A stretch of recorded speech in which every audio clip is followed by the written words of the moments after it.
What's the millennial question? Apparently, millennials as a generation, which is a group of people who were born approximately 1984 and after,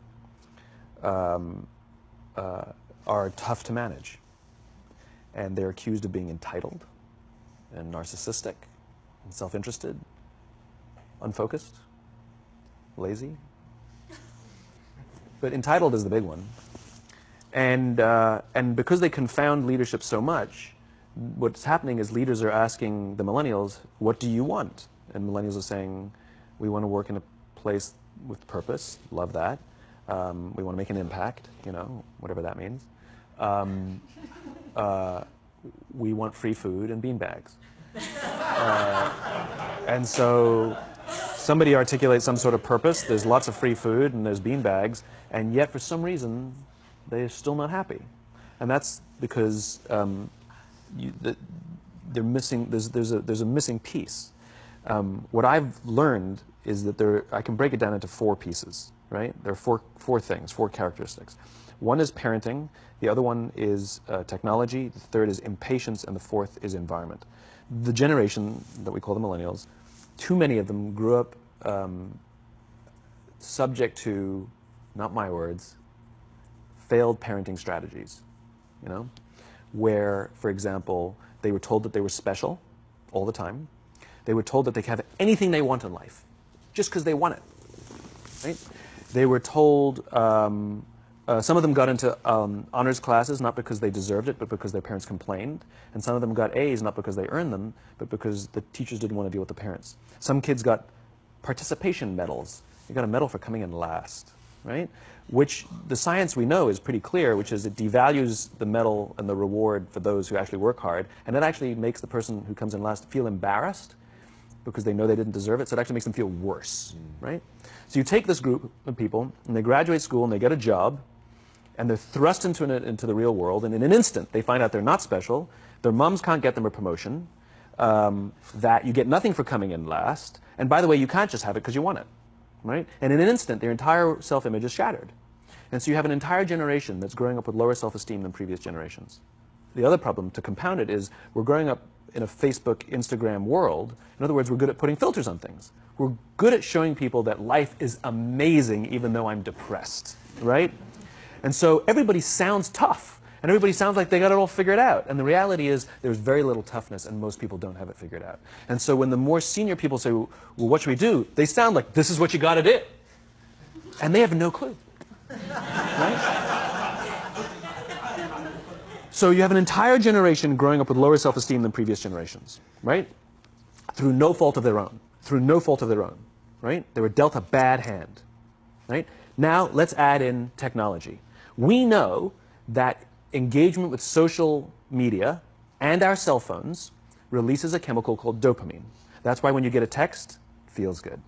Right? So, you know, we've all had it where you're feeling a little bit down or feeling a bit lonely. And so you send out 10 texts to 10 friends, you know, hi, hi, hi, hi, hi. Because it feels good when you get a response, right? Right? It's why we count the likes. It's why we go back 10 times to see if my Instagram is growing slower. Did I do something wrong? Do they not like me anymore, right? The trauma for young kids to be unfriended, right? Because we know when you get a hit of dopamine, which feels good. It's why we like it. It's why we keep going back to it. Dopamine is the exact same chemical that makes us feel good when we smoke, when we drink, and when we gamble.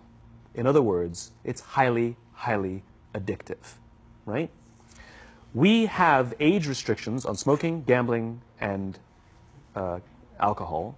And we have no age restrictions on social media and cell phones, which is the equivalent of opening up the liquor cabinet and saying to our teenagers, hey, by the way, this adolescence thing, if it gets you down. But that's basically what's happening. That's basically what's happening, right? That's basically what happened. You have an entire generation that has access to an addictive, numbing chemical called dopamine through social media and cell phones as they're going through the high stress of adolescence. Why is this important? Almost every alcoholic discovered alcohol when they were teenagers. When we're very, very young, the only approval we need is the approval of our parents. And as we go through adolescence, we make this transition where we now need the approval of our peers. Very frustrating for our parents, very important for us. It allows us to acculturate outside of our immediate families into the broader tribe. right? It's a highly, highly stressful and anxious period of our lives, and we're supposed to learn to rely on our friends.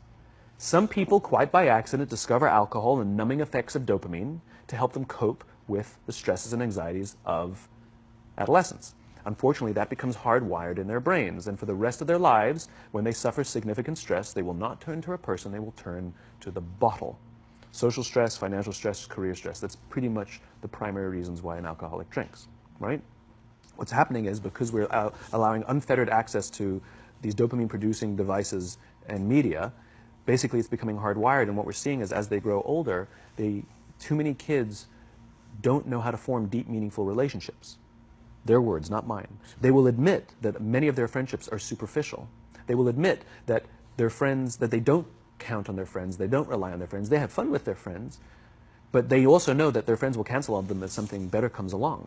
Deep, meaningful relationships are not there because they never practice the skill set, and worse, they don't have the coping mechanisms to deal with stress. So when significant stress starts to show up in their lives, they're not turning to a person, they're turning to a device, they're turning to social media, they're turning to these things which offer temporary relief. We know, the science is clear, we know that people who spend more time on Facebook suffer higher rates of depression than people who spend less time on Facebook. Right? These things balanced. Alcohol is not bad, too much alcohol is bad. Gambling is fun, too much gambling is dangerous. Right? There's nothing wrong with social media and cell phones. It's the imbalance. Right? If you're sitting at dinner with your friends and you're texting somebody who's not there, that's a problem. That's an addiction. If you're sitting in a meeting with people you're supposed to be listening to and speaking, and you put your phone on the table, face up or face down, I don't care, that sends a subconscious message to the room that you're just not that important to me right now, right? That's what happens. And the fact that you cannot put it away is because you are addicted, right? If you wake up and you check your phone before you say good morning to your girlfriend, boyfriend, or spouse, you have an addiction. And like all addiction, in time, it'll destroy relationships, it'll cost time, and it'll cost money, and it'll make your life worse, right? So you have a generation growing up with lower self-esteem that doesn't have the coping mechanisms to deal with stress, right? Now you add in the sense of impatience, right? They've grown up in a world of instant gratification. You want to buy something, you go on Amazon, it arrives the next day. You want to watch a movie? Log on and watch a movie. You don't check movie times. You want to watch a TV show? Binge. You don't even have to wait week to week to week, right? I know people who skip seasons just so they can binge at the end of the season, right? Instant gratification. You want to go on a date? You don't even have to learn how to be like, hey. You don't even have to learn and practice that skill. You don't have to be the uncomfortable one who says yes when you mean no and says no when you mean no, but yes when you... You don't have to swipe right. Bang, I'm a stud. Right? You don't have to learn the social and coping mechanisms, right? Everything you want, you can have instantaneously. Everything you want, instant gratification. Except job satisfaction and strength of relationships, there ain't no app for that. They are slow, meandering, uncomfortable, messy processes. And so I keep meeting these wonderful, fantastic, idealistic, hardworking, smart kids. They've just graduated school. They're in their entry-level job. And I sit down with them and I go, how's it going? They go, I think I'm going to quit. I'm like, why? They're like, I'm not making an impact. I'm like, you've been here 8 months. You know? It's as if they're standing at the foot of a mountain, and they have this abstract concept called impact that they want to have in the world, which is the summit. What they don't see is the mountain. I don't care if you go up the mountain quickly or slowly, but there's still a mountain. And so what this young generation needs to learn is patience. That some things that really, really matter, like love, or job fulfillment, joy, love of life, self-confidence, a skill set, any of these things, all of these things take time. Sometimes you can expedite pieces of it, but the overall journey is arduous and long and difficult. And if you don't ask for help and learn that skill set, you will fall off the mountain, or you will, the worst case scenario, and we're already seeing it, the worst case scenario is we're seeing an increase in suicide rates, we're seeing an increase in this generation, we're seeing an increase in accidental deaths due to drug overdoses, we're seeing more and more kids drop out of school or take leaves of absence due to depression, unheard of. These are all, this is really bad. The best case scenario, those are all bad cases, right? The best case scenario is you'll have an entire population growing up and going through life and just never really finding joy. They'll never really find deep, deep fulfillment in work or in life. They'll just waft through life, and it'll be just, it's fine. How's your job? It's fine. It's the same as yesterday. How's your relationship? It's fine.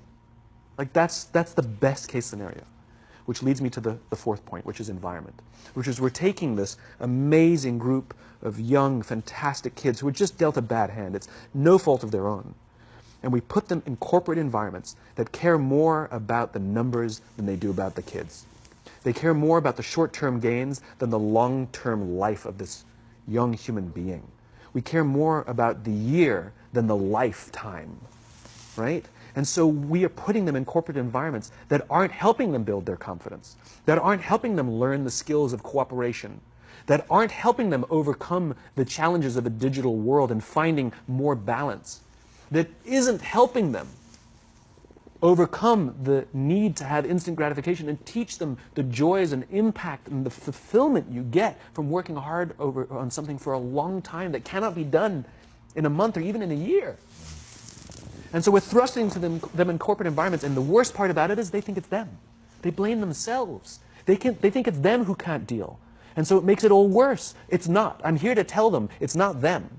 It's the corporations. It's the corporate environments. It's the total lack of good leadership in our world today that is making them feel the way they do.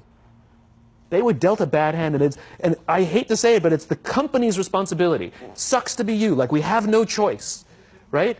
This is what we got, and I wish that society and their parents did a better job. They didn't. So we're getting them in our companies, and we now have to pick up the slack. We have to work extra hard to figure out the ways that we build their confidence. We have to work extra hard to find ways to teach them the social skills that they're missing out on.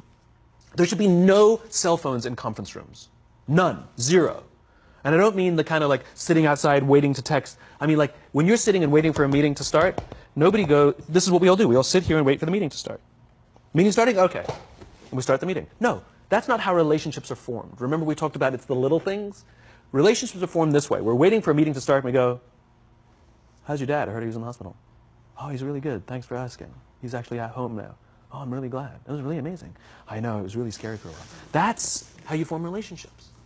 Hey, did you ever get that report done? Oh my God, no, I didn't. I'll help you out. Can I help you out with that? Really? That's how trust forms. Trust doesn't form in an event, in a day. Even bad times don't form trust immediately. It's the slow, steady consistency. And we have to create mechanisms where we allow for those little innocuous interactions to happen. But when we allow cell phones in conference rooms, we just, okay, have the meeting. And then my favorite is like when there's a cell phone there and you go like this, you go. It rings and you go. I'm not going to answer that. Mr. Magnanimous, you know? When you're out for dinner with your friends, like, I do this with my friends. When we're going out for dinner and we're leaving together, we'll leave our cell phones at home. Who are we calling? Maybe one of us will bring a phone in case we need to call an Uber or take a picture of our meal. That's what I was saying. Come on. I mean, I'm an idealist, but I'm not insane. You know? At a heathen. I mean, it looked really good. We'll take one phone. And so it's like an alcoholic. The reason you take the alcohol out of the house is because we cannot trust our willpower. We're just not strong enough. But when you remove the temptation, it actually makes it a lot easier. And so when you just say, don't check your phone, people literally will go like this. And somebody will go to the bathroom, and what's the first thing we do? Grab the phone. Because I wouldn't want to look around the restaurant for a minute and a half, you know? But if you don't have the phone, you just kind of enjoy the world. And that's where ideas happen. The constant engagement is not where you have innovation and ideas. Ideas happen when our minds wander and we go, and you see something, I bet they could do that. That's called innovation, right? But we're taking away all those little moments, right? You should not, and none of us should charge our phones by our beds. We should be charging our phones in the living rooms, right? Remove the temptation. You wake up in the middle of the night because you can't sleep, you won't check your phone, which makes it worse. But if it's in the living room, it's relaxed, it's fine. But it's my alarm clock. Buy an alarm clock. They cost $8, right? I'll buy you an alarm.